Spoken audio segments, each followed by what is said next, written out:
हिवाळा चालू झालेला आहे आणि हिवाळ्यामध्ये भरपूर भाज्या येतात बघा बाजारामध्ये. तसे सध्या तुरीच्या शेंगा आलेल्या आहेत ओल्या. तर चला आज आपण तुरीच्या ओल्या दाण्याची बनवूया कढी गोळे. तुरीच्या ओल्या दाण्याची कढी गोळे.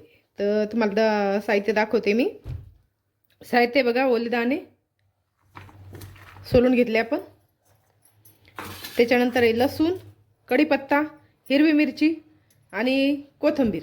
तर याचं एक वाटण तयार करून घेऊ, नंतर मग साहित्य सांगते परत तुम्हाला. आता हे मिरची आणि लसूण, कोथिंबीर एवढ्या प्रमाणात घ्यायचं की कढीला आणि गोळ्याला पण पुरला पाहिजे, एवढ्या प्रमाणात घ्यायचं. तर फोडणीला कढीपत्ता टाकायचाच आहे आपल्याला, पण याच्यात 2-4 पत्ते टाकून घेऊ आपण. चला एक वाटण तयार करून घेऊ आता. मिरची, लसूण आणि कोथिंबीर, कढीपत्ता आपण जाडसर वाटून घेतला. आता त्याच मिक्सरच्या भांड्यात काय करू आपण, तुरीचे दाणे वाटून घ्यायचे बारीक.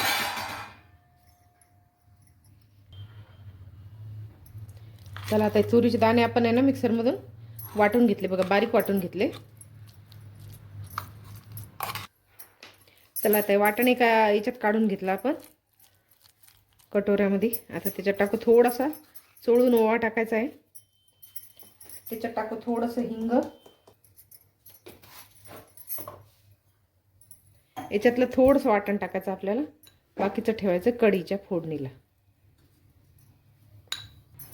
याच्यात टाकू थोडंसं मीठ चवीपुरतं. आणि वाटण असं थोडंसं हे वाटतंय ना आपल्याला, तर याला ना थोडासा चिकटपणा येण्यासाठी याच्यात थोडंसं 2-3 चमचे बेसन पीठ टाकायचं आपल्याला, अर्धा चमचा. आता याला एकत्र करून घेऊ. छान घट्ट गोळा झाला पाहिजे असं तयार करायचं याला. आता हळद नाही टाकायची याच्यात आपल्याला, फक्त कढीच्या फोडणीत हळद टाकायची. तर बघा आता घट्ट झाला. आता हे साधारण असा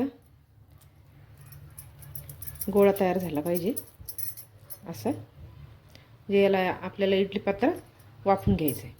तर जरा सगळे गोळे आपण तयार करून घेऊ असे. याला आपल्याला स्टीम करायचं आहे.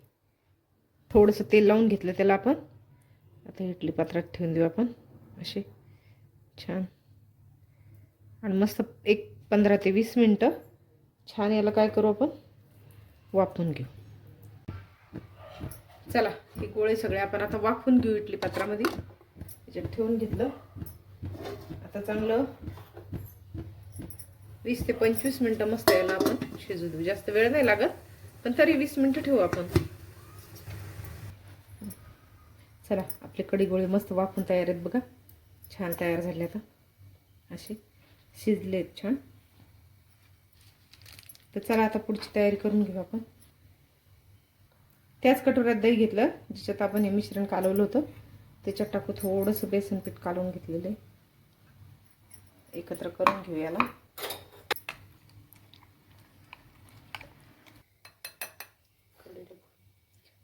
चला आता कढीला फोडणी देऊन घेऊ आपण. पातेल ठेवलेले गॅसवर, तेल तापलंय छान. आता त्याच्यात टाकू 1 चमचा मोहरी, अर्धा चमचा जिरं, भिजून घेतलेला कढीपत्ता, आणि वाटण आपण केलं होतं.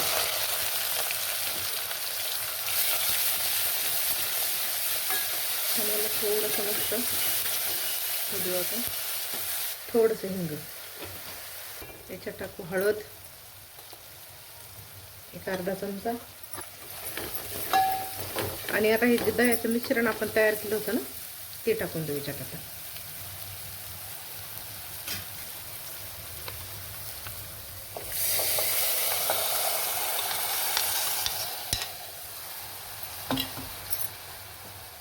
थोडंसं घट्ट झालेलं आहे, अजून थोडंसं पाणी घालू याच्यात.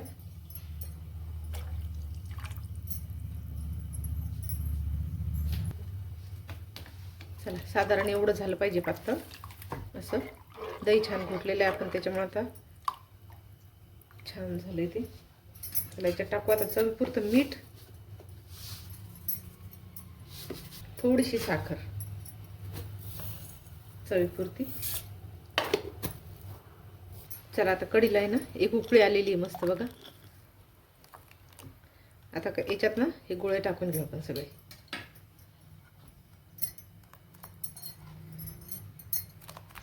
आता एक 2 मिनिट एक उकळी काढून घेऊ अजून छान. चला आपल्या कढीला छान उकळी आलेली आता आणि मस्त कढी तयार आहे. चला गॅस बंद करून घेऊ आता.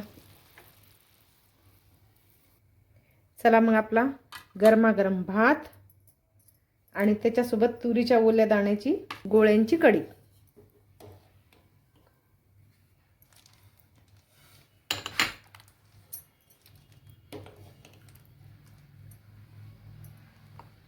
चला मग हुडहुडणारी थंडी आणि छान कढी आणि भाताचा बेत कसा वाटला नक्की सांगा.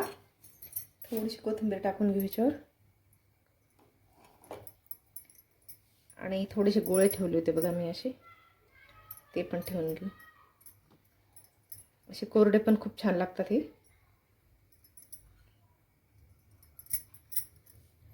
चला मग आजचा गरमागरम बेत तुम्हाला कसा वाटला कमेंटमध्ये सांगा. रेसिपीला लाईक करा, चॅनलला सबस्क्राईब करा आणि रेसिपी नक्की घरी एकदा ट्राय करून बघा.